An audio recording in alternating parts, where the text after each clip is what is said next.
Hi there, you're listening to the Estranged Heart podcast, and I'm your host, Kreed Revere. Welcome back to our returning listeners, and if this is your first time here, thank you for selecting this podcast to listen to. As we begin today's episode, I invite you to grab a cup of coffee or tea, settle in, and listen with an open heart. But first, the regular disclaimer. I am not a licensed therapist or counselor. Nothing within this podcast should be considered or taken as therapy.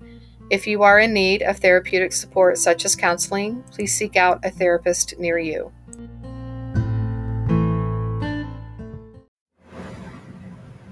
Hi there. We're back with part 2 of the interview with an estranged adult daughter. Her name is Santrice, and she continues with her story in today's episode.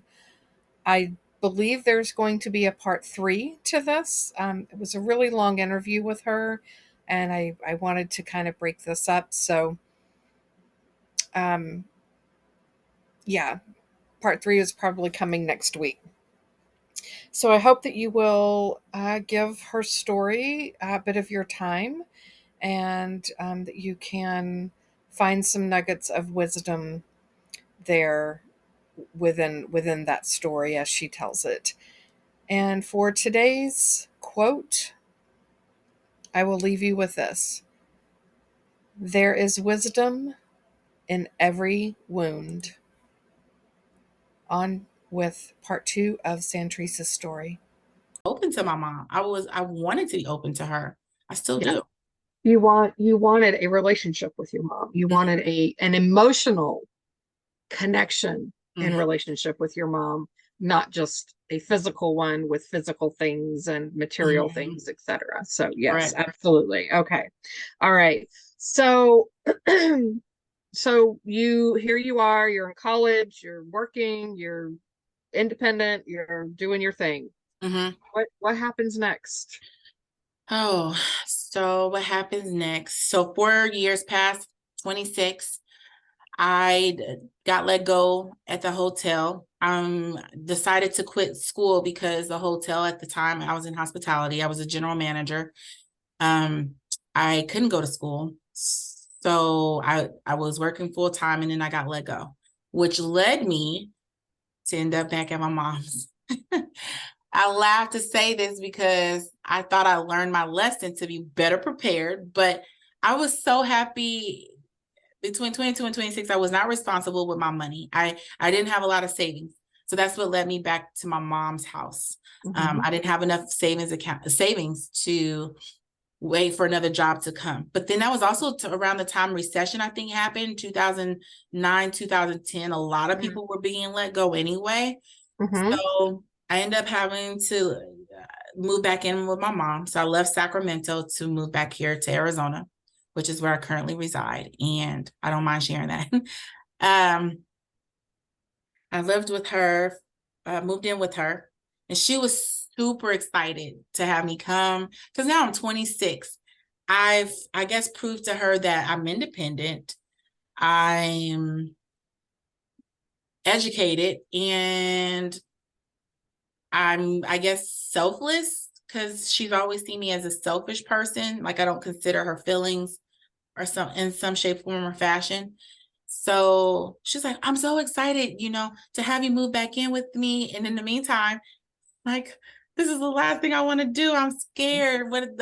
I'm emotionally just like, how did I get here? Why am I moving back in with my mom? What did I do wrong?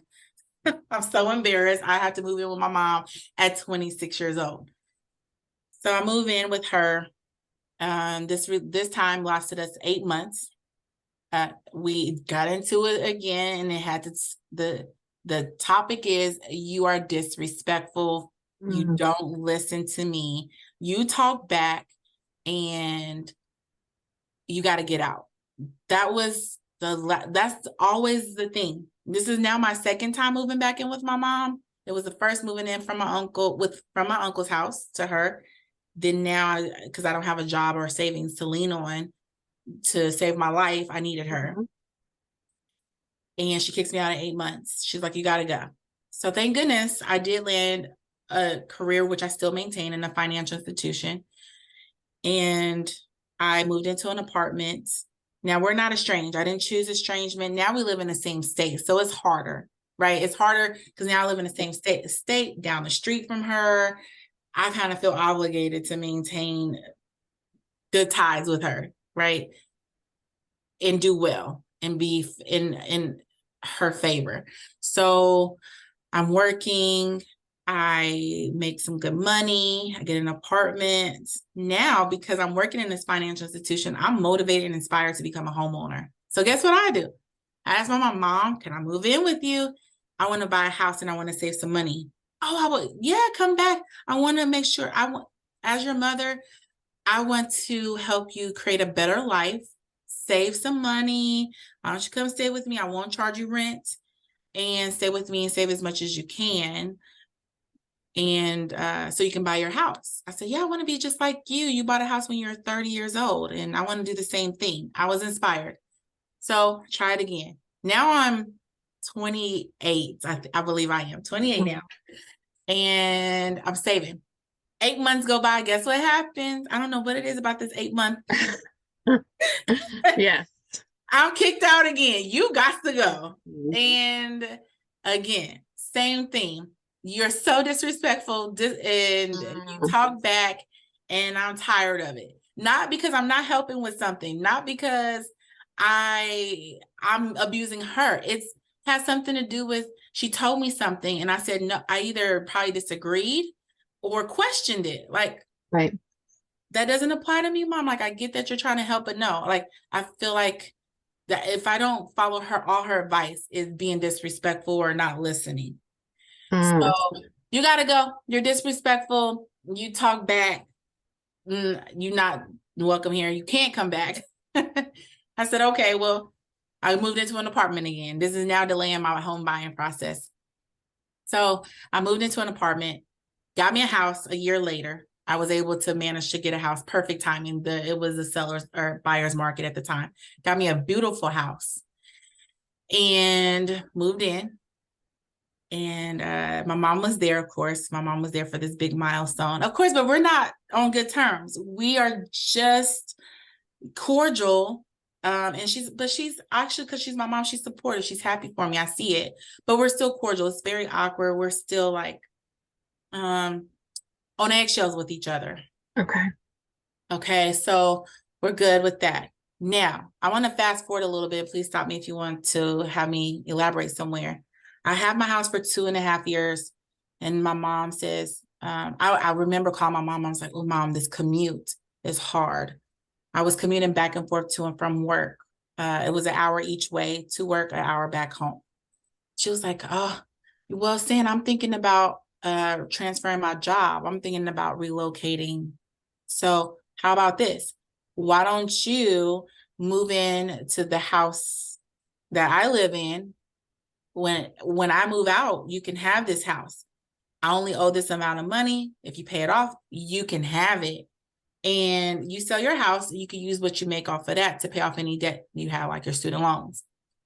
I was like, oh, okay, Mom, I'll think about it. Now, this is what makes her mad, because I didn't agree with it. I didn't agree with the deal. It just sounded too good to be true, for one. And two, now I'm at this point where I don't trust her. I don't trust her. Feels something about this seems controlling. Why would I leave this beautiful house I bought on my own? Yes, I'm complaining about commuting, but it's not big enough for me to sell my house. But she makes a good point. I should pay off my student loans with the money I just aren't made off of, the equity.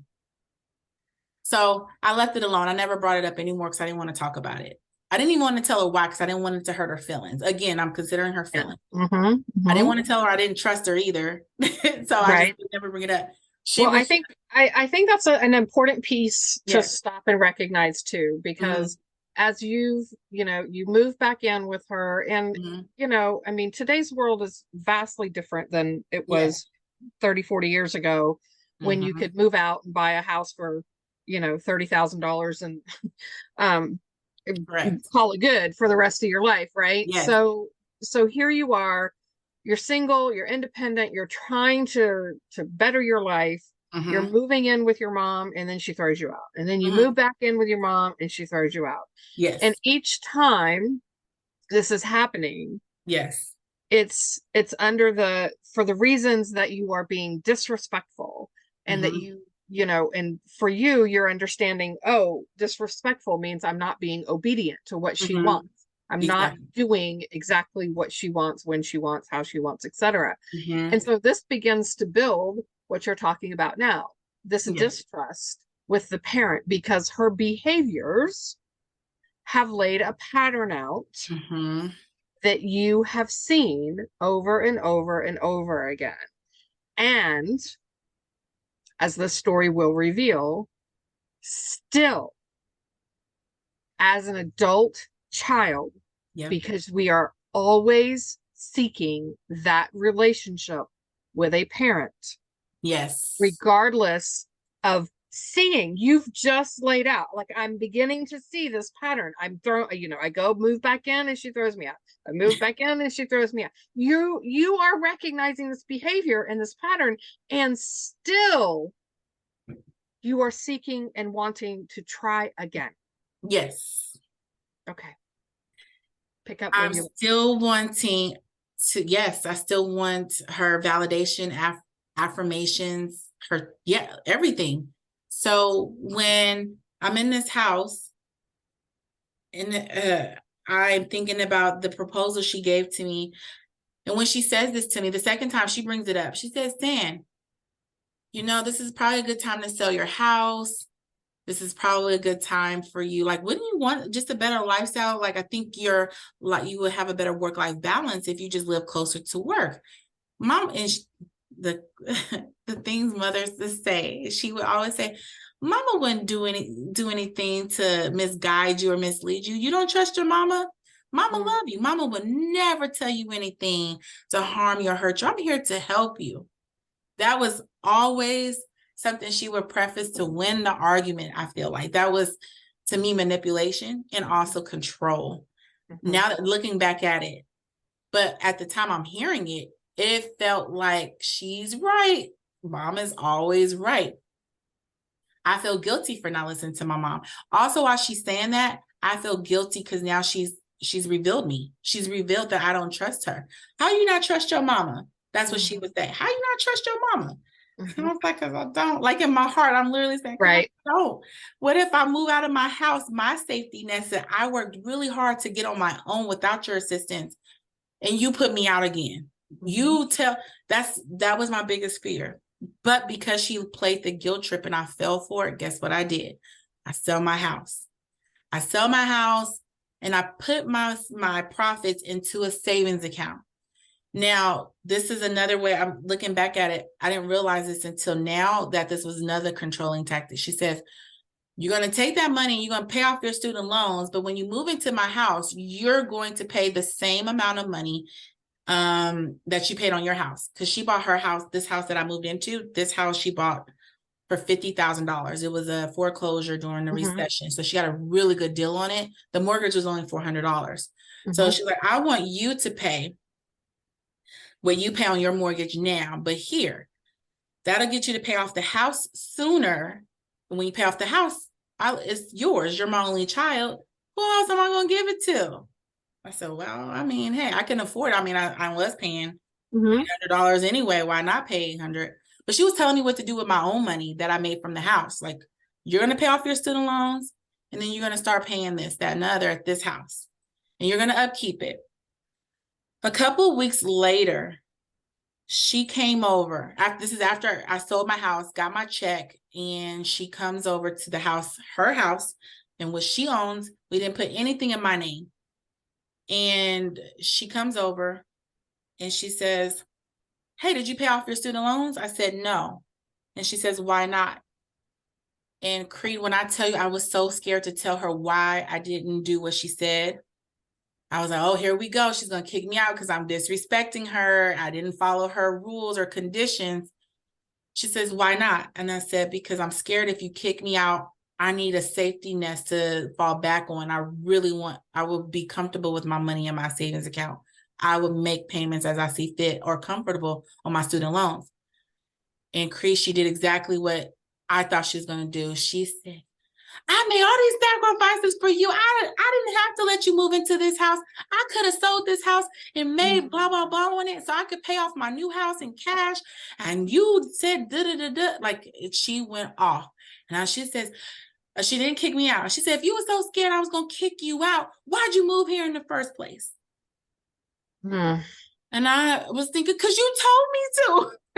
I was thinking, because you said, Centris, how come you don't trust your mama? Your mama wants you to have a better life. If I could do anything to make you happy, if I could do anything to make your life better, is move into this house where the mortgage is only $400 a month, make extra payments on the principal so you can pay it off. You can have this house. I don't want this house. I followed that advice. I've been doing that. But now you're mad because I didn't take what I made off the house I financed, I paid for, to put it on my student loans when it could be my safety, my nest egg for me later. What if I have plans to do something with it? You get mad at me and say, again, I'm being disrespectful, right, and not obedient. And this is that you know, when I'm talking about behaviors, I'm forever saying, look beneath the behaviors. There's a reason why people are doing the things that they're doing.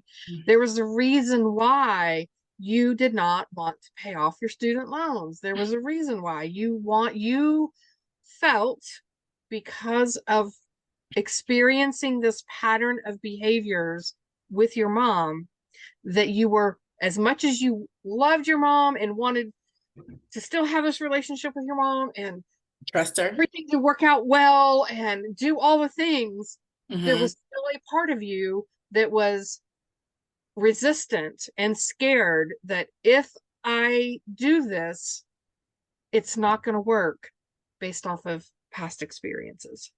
Correct.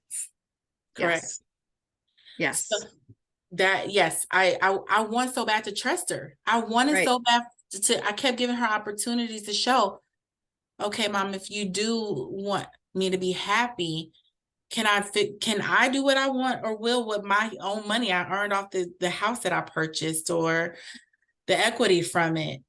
That was hard. That was really hard. So because I felt threatened that she was going to kick me out, you know what I did? Because I so disrespectful, I ended up taking that money and paying off part of my student loans. It wasn't enough to pay all of it off, but it was enough to take off a big chunk of it.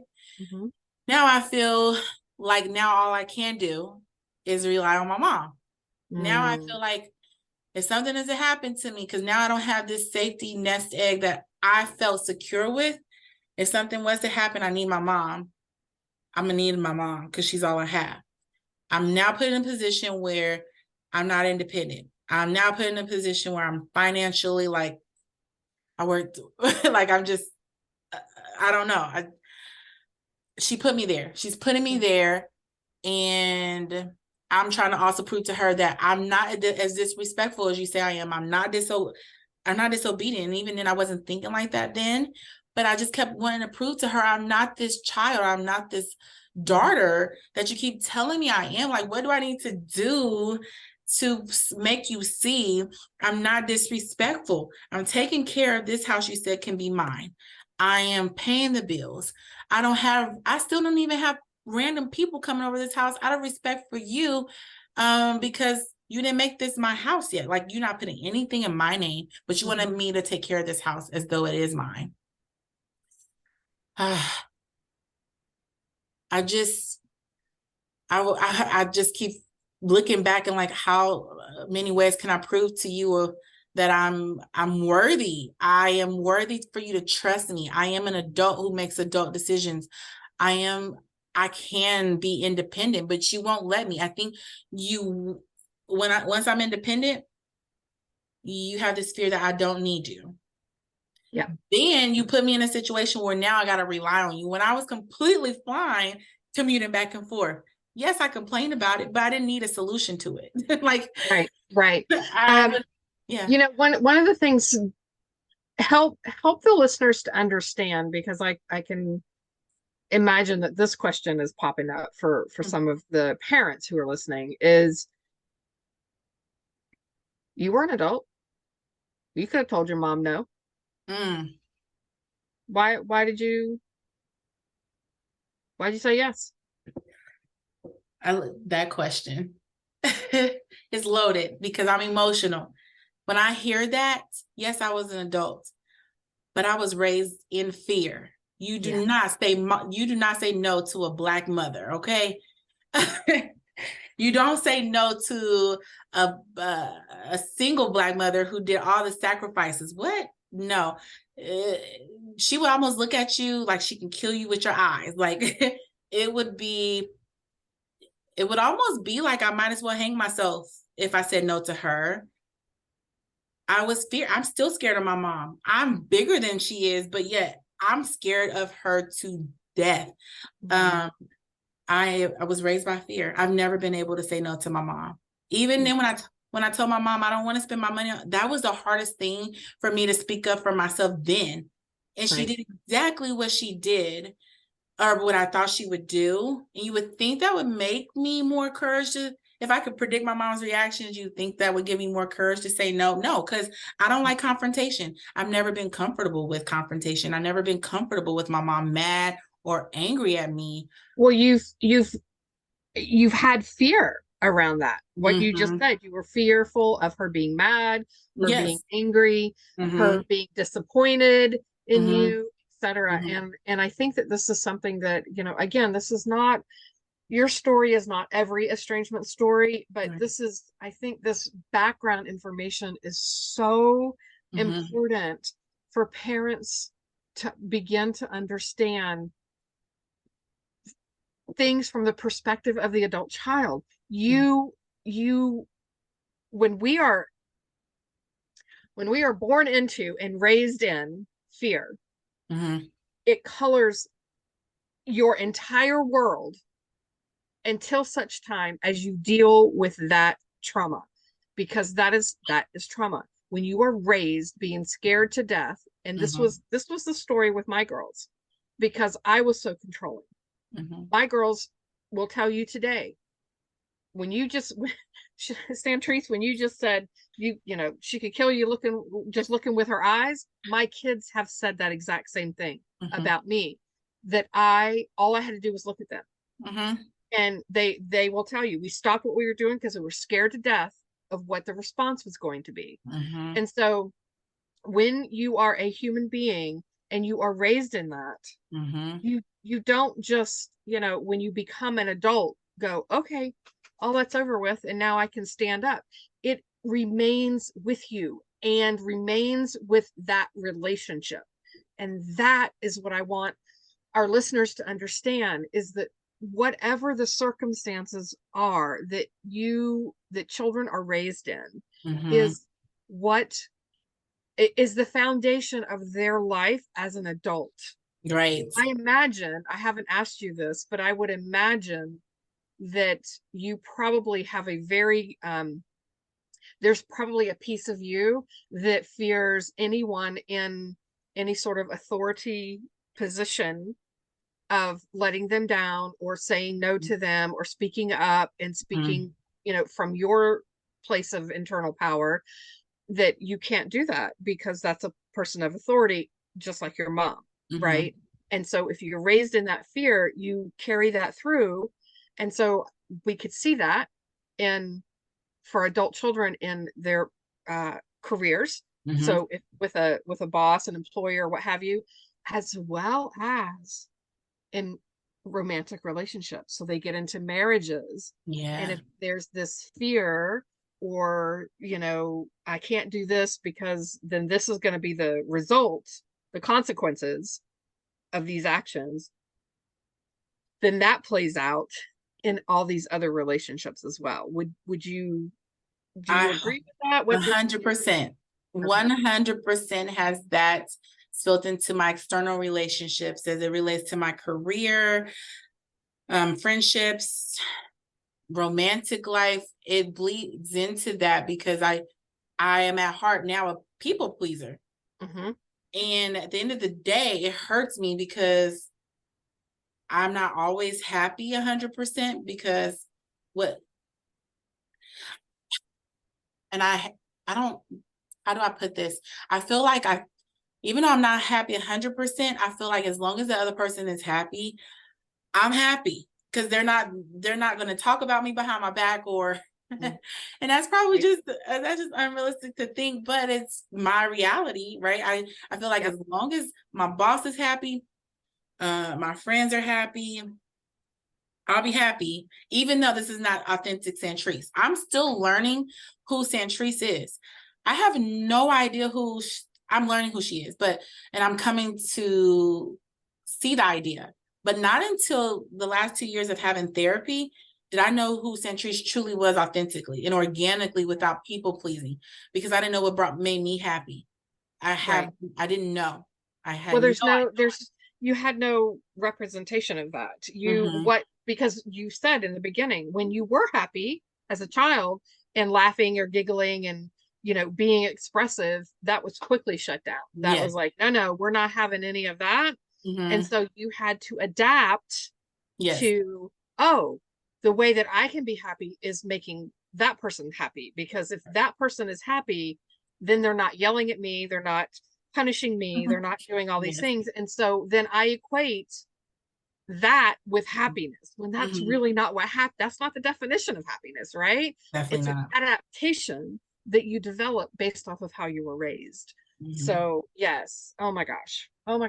Like, yes, you said a mouthful. I like the fact that you said turning into an adult was not the end all be all. It was not a magic pill I can take to cure all my issues. It bled into the issues, or into my life now.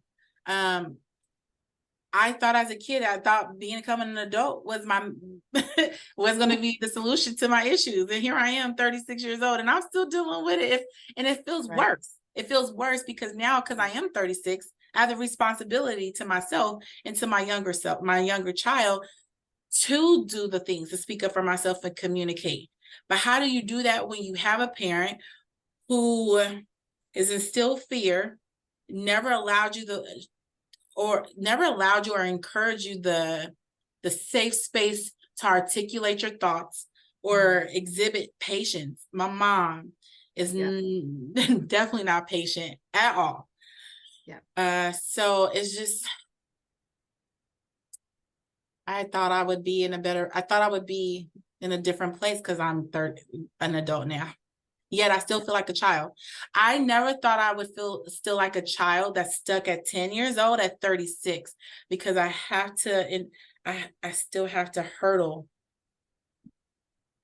and navigate this relationship with my mom. And I'm trying not to use the word toxic or narcissistic relationship, although those are factors. But I'm also considering, though, my mom just didn't know how to love me in a healthy way because she didn't receive it. Like, there's sympathy there for me to her, because I'm always considering my mom. I'm always considering the thoughts, although she thinks I don't. Although she thinks I'm selfish, because I'm like, you're so selfish, you don't think about me and my feelings. And I'm like, but I do. I just don't think about them in the way you want me to, because I don't know, you never communicated what you want me to do. I'm just considering them differently. I'm to process it differently. Right. And you're processing it differently because she wasn't able to articulate it, instead of being able to articulate it to you in a way that you could receive, she demanded it from you. She made demands that you meet her with these demands, these expectations that she had for you. And I mean, if we go back again, not an excuse, but if we continue, if we follow the lineage back, I'm sure that was what was done to her mom and her mom and so on and so forth.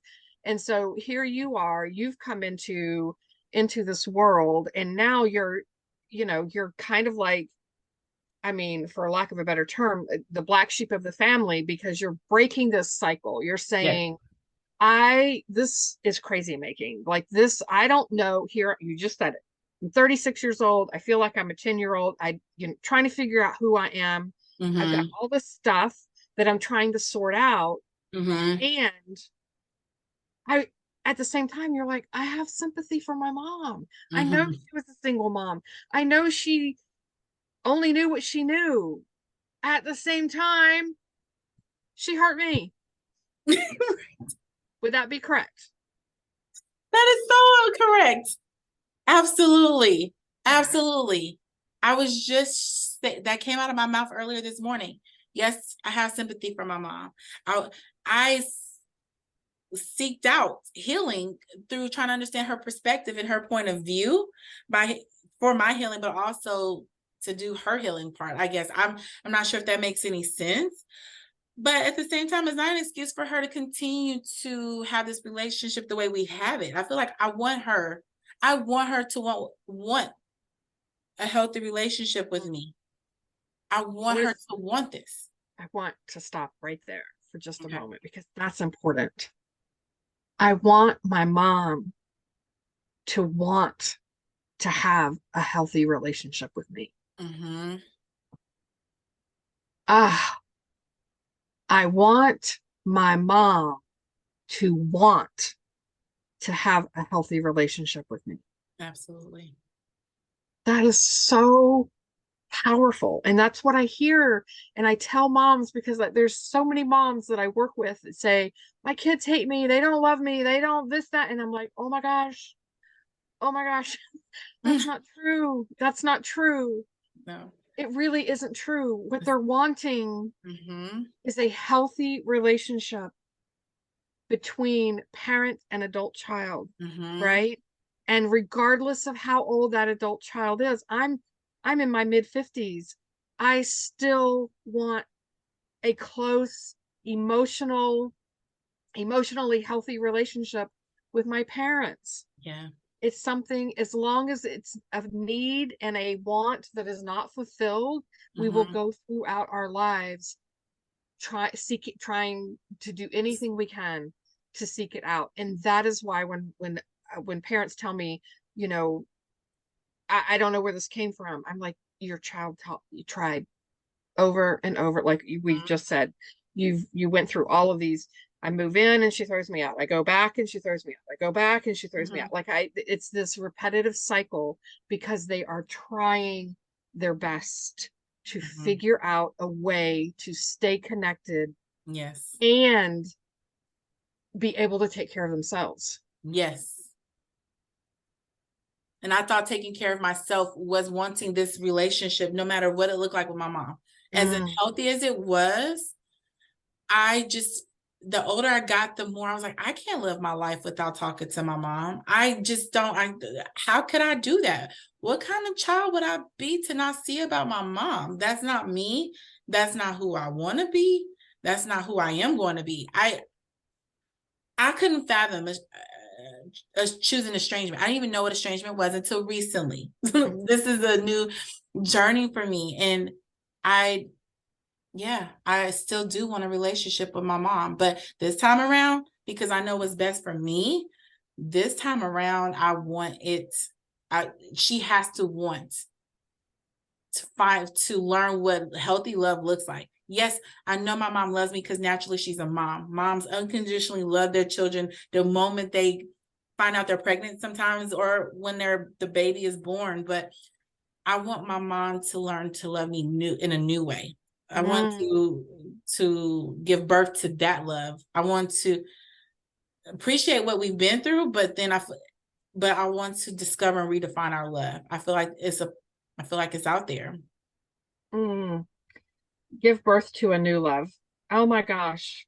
Like, wow. Wow.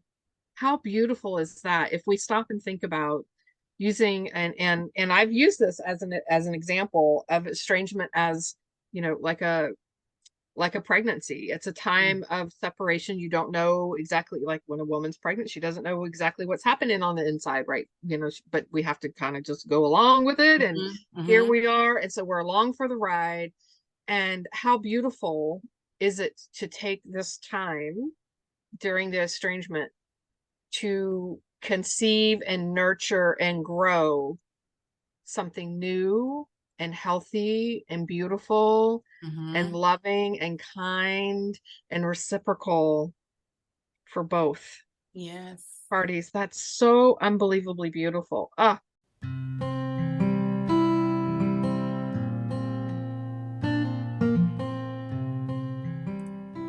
This brings this episode to a close. I hope that this time together was time you feel well spent and that you were able to find some takeaway nuggets to help you on your journey, wherever you may be on your estrangement and reconciliation path.